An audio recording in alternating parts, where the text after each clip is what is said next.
Vous avez croisé dans votre vie des centaines de lustres, mais arrivez-vous à comprendre leurs histoires? Arrivez-vous à comprendre ce qu'ils ont à vous raconter? C'est pour cela que j'ai décidé de faire une série de podcasts pour partager avec vous cette histoire, cette culture et cette passion que nous avons ici à la Lustrerie Mathieu, en famille, de l'histoire et l'art de la lustrerie. Lumière sur la lustrerie, le premier podcast qui vous parle de l'art de s'éclairer. Bienvenue sur le 4e épisode des podcasts de la Lustrerie. Et aujourd'hui, Inès, on a de la chance, on n'est pas tous les deux à parler. On a deux super artistes avec nous. Donc, je suis très heureux d'avoir notre photographe et son modèle. Donc, moi, je suis un peu ému parce que là, je suis vraiment à côté de grandes stars et ça me fait plaisir. Non. Moi, c'est 1m66. Pas si gros. Moi, c'est 1m57. Bon. Ce qui est dommage pour les podcasts, c'est que vous ne voyez pas à quel point ma voisine est très belle. Mais vous aurez peut-être la chance de la croiser sur les photos à la galerie à partir du 5 mars. Oui, l'exposition qui commence le 5 mars, oui, pour quelques mois, à la galerie rue de Miromesnil. Et alors, si ma voisine est si belle, est-ce que c'est parce que le photographe était très doué ou est-ce que c'est parce que mes luminaires savent la mettre en valeur? Ça, c'est une question. Que les deux, mais je pense que le luminaire sublime, le lustre sublime la beauté de la femme déjà, plus la lumière d'Eric Ceccarini qui vient englober le tout et ça fait un chef-d'œuvre. C'est je dirais une somme de talent. Exactement. Oui. Qu'est-ce que tu dirais, toi? Parce que toi, c'est la première fois que tu travailles avec des lustres. Ouais. Donc, s'il y a une nouveauté. J'ai déjà éclairé des modèles avec des lustres, mais jamais avec d'aussi beaux lustres. Évidemment. Et puis, oui, l'environnement ici que vous avez créé, malgré qu'il soit industriel, malgré qu'il soit très technique finalement, je trouve ça extrêmement beau, extrêmement photogénique. Depuis le début, j'ai été, moi, très, très touché par cet endroit. Je trouve qu'il est habité de beau, il est habité de jolies formes, de jolies choses. Et donc, ça m'a tout de suite interpellé. Ça m'a donné envie de faire des photos. C'est vrai que mon esthétique habituelle, c'est le corps des femmes. C'est ce que j'adore photographier depuis toujours et que je ferai jusqu'à mon dernier clic, je pense. Mais je savais qu'il y aurait une alchimie absolument incroyable entre vos lumières, tes lustres, les créations, mais aussi les lustres plus classiques et les fabuleux corps de mes modèles. Alors, pour ceux qui ne te connaissent pas, d'habitude, le corps des femmes est sublimé par une peinture. Et il n'y a pas que ton œil, en fait. Il y a une superposition de 3 œuvres. Aussi, oui, il y a un de mes projets, parmi d'autres projets, qui s'appelle le Painters Project. C'est un projet que j'ai entamé il y a une douzaine d'années maintenant, où j'ai invité plus de 130 peintres à venir exprimer leur art sur le corps des modèles, ce qu'ils n'ont jamais fait. Je veux surtout pas du body painting, je veux absolument que chaque peintre s'exprime dans son art tel qu'il le ferait sur une toile, sur son canvas. Mais ce jour-là, quand il vient dans mon studio, il doit travailler et s'exprimer sur le corps du ou des modèles. Moi, c'est ça que j'ai connu de ton travail. C'est une image, je me rappelle, que j'avais vue à Art Basel, d'une sublime photo avec ce travail de peinture qui se reflétait, le contraste des couleurs, mais des lumières que tu avais rajoutées, parce que la peinture donnait de la lumière et le corps du mannequin absorbait la lumière. Donc il y avait un espèce de contraste qui était très fort, qui était très beau. Ce qui est important, c'est que c'est de la lumière naturelle. Je ne travaille jamais avec des sources de lumière, donc rarement avec des lustres. C'est souvent le soleil, voire toujours le soleil qui éclaire mes modèles. J'utilise pas de flash, j'utilise pas de spot ou de projecteur. Je me suis installé aussi un peu dans le sud pour avoir de la lumière un peu plus souvent que dans la grisaille de Bruxelles. Mais la lumière du jour m'a toujours beaucoup parlé. Je me suis retrouvé ici dans le... Je ne sais pas pourquoi, c'est peut-être le côté ocre de vos murs, mais c'est vrai qu'à Ibiza, la terre est rouge et elle a exactement la même couleur que vos murs et c'est quelque chose qui me parle, moi, cette couleur. Je ne sais pas, ça me stimule. Et donc, les lustres, mes modèles, les ocres, c'est un match magnifique. Tu peux nous raconter en 2 minutes comment tu t'en es arrivé là? Comment tu es arrivé à avoir cette spécialité, à quelque part photographier, avoir un style aussi fort et une manière de t'exprimer si spécifique? L'histoire, en fait. L'histoire, c'est une passion pour la photographie depuis mes 13 ans. Quand j'ai terminé mes études de photographie, j'ai directement travaillé dans le secteur de la mode et de la publicité. J'y ai travaillé pendant 25 ans. Et donc, je travaillais beaucoup avec des modèles, des mannequins. Mais hommes, femmes, enfants, ça dépendait des clients, ça dépendait des demandes. Et très vite, en fait, j'avais plus d'acquaintance avec les modèles féminins. Et puis, très vite...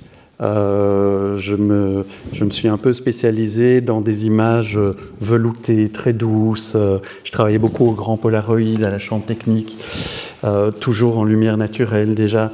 Mais donc avec un peu une frustration de ne pas photographier les modèles comme moi j'avais envie de les photographier, parce qu'il y a des stylistes, parce qu'il y a des marques, parce qu'il faut vendre leurs produits, leurs cosmétiques, leurs voitures.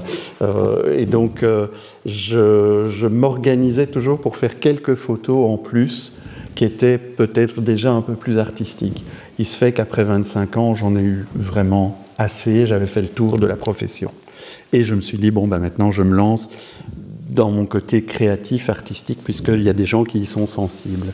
Et j'ai donc mené comme ça depuis 12-13 ans 7 ou 8 projets très très différents, mais toujours avec un thème central, la femme, le modèle. Et aujourd'hui, on trouve tes œuvres où ? Écoute, je suis représenté dans 25 galeries dans le monde entier. Donc je suis à Paris évidemment, à New York, à Berlin, à Amsterdam, à l'île Maurice, à Bruxelles, à Anvers, à Knokke-le-Zout, à Saint-Tropez en France, au Touquet en France aussi. Voilà, il y a de nombreuses galeries qui me font confiance. Bravo, bravo en tout cas. Et alors toi, première expérience avec Eric ? Première expérience avec Eric. Rappelle-moi s'il te plaît parce qu'on en a eu plein. Tinder, je pense. Non. Tout sauf ça. On ne va pas en parler, c'est pas le débat du soir. Non. Non.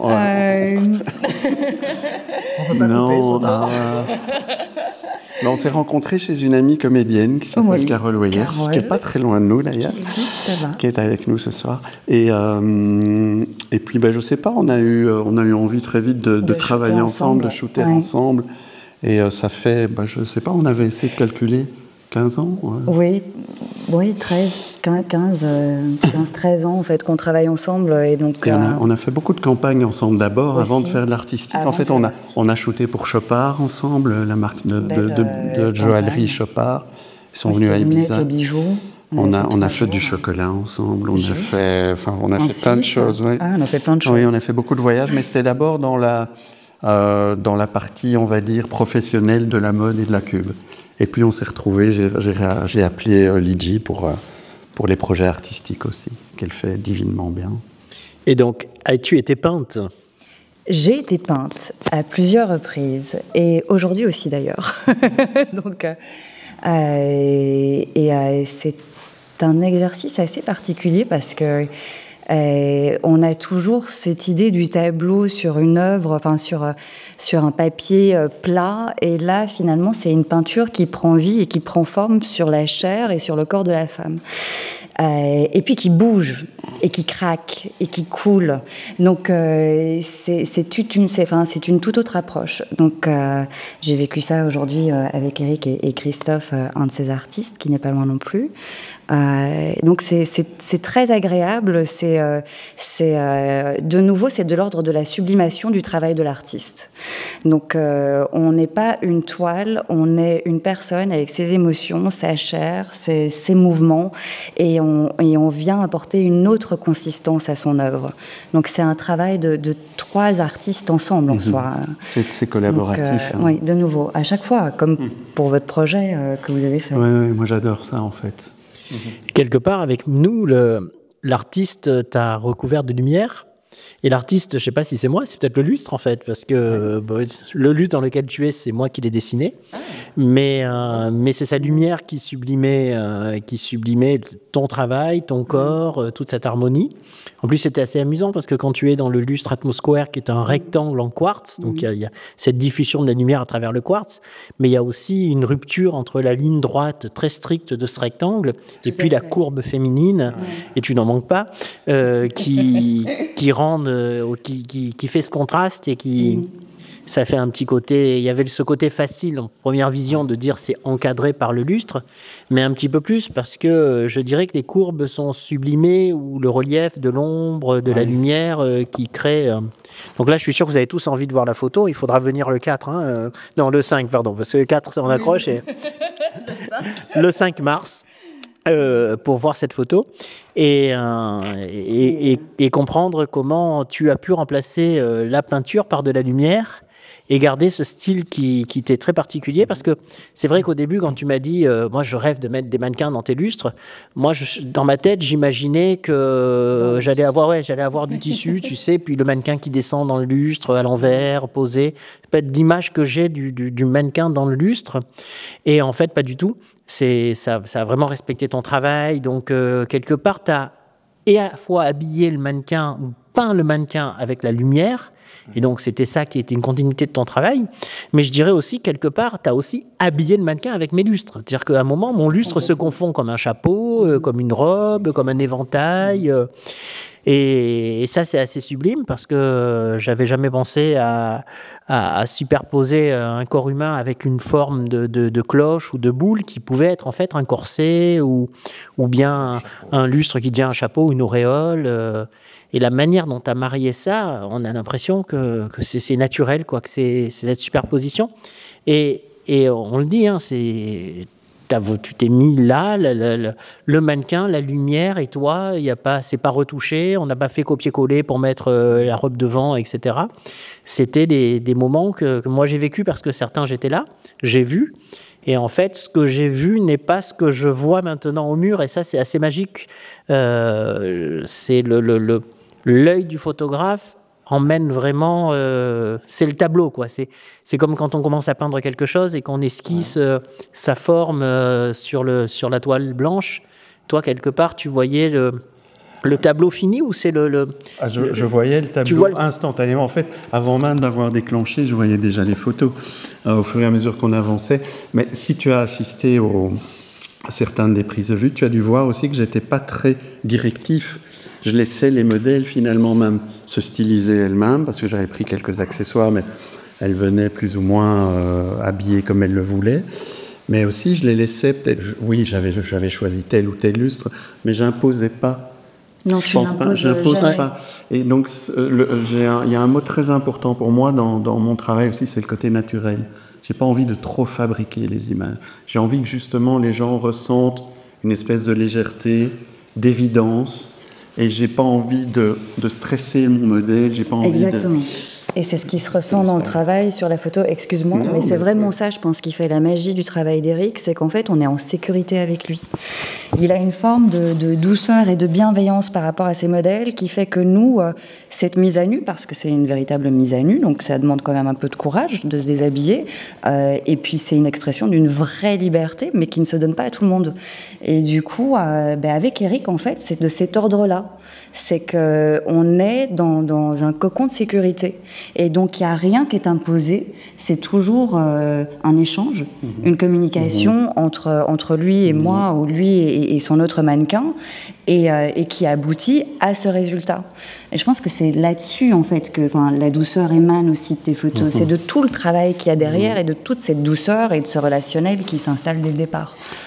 Alors, on sent cette amitié que vous avez.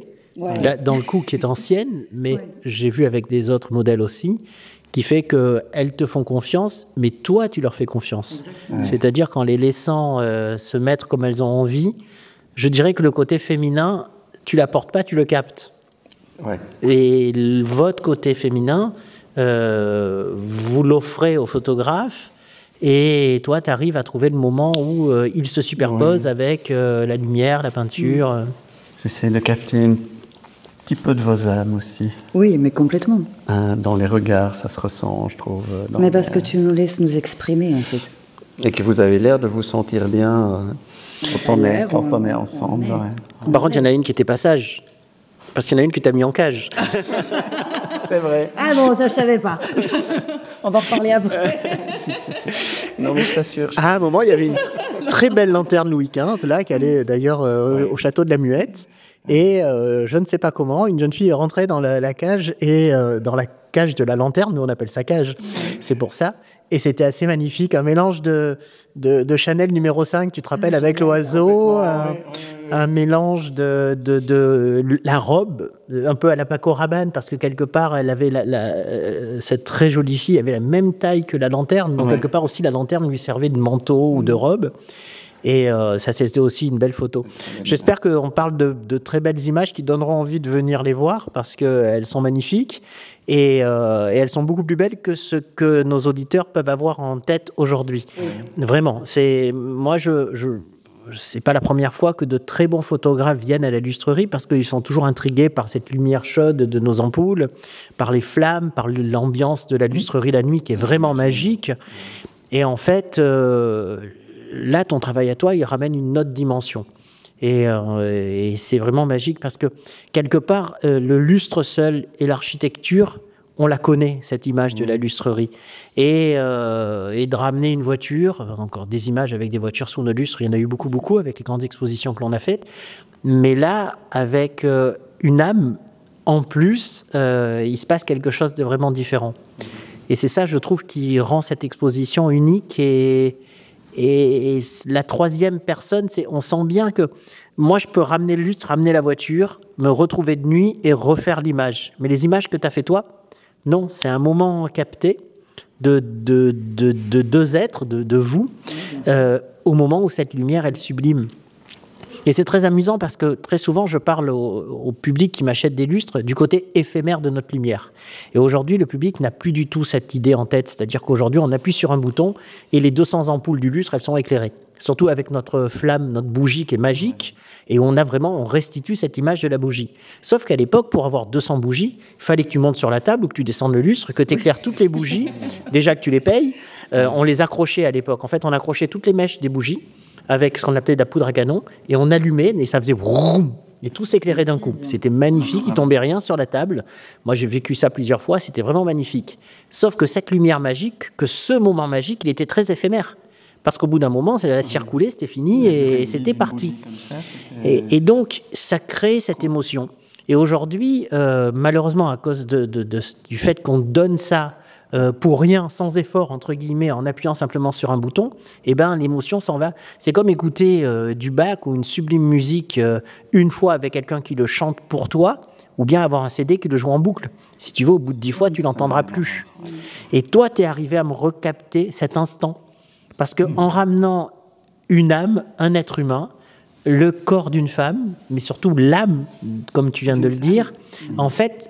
ça crée ce moment unique et on se dit, ben voilà, 2 secondes plus tard ou 2 secondes plus tôt, c'est pas ce mouvement, on n'a pas ça. Elle sourit pas, elle regarde pas là, et de dire que tu as fait ça avec spontanéité, c'est vrai, je peux attester, j'étais là, je l'ai vu.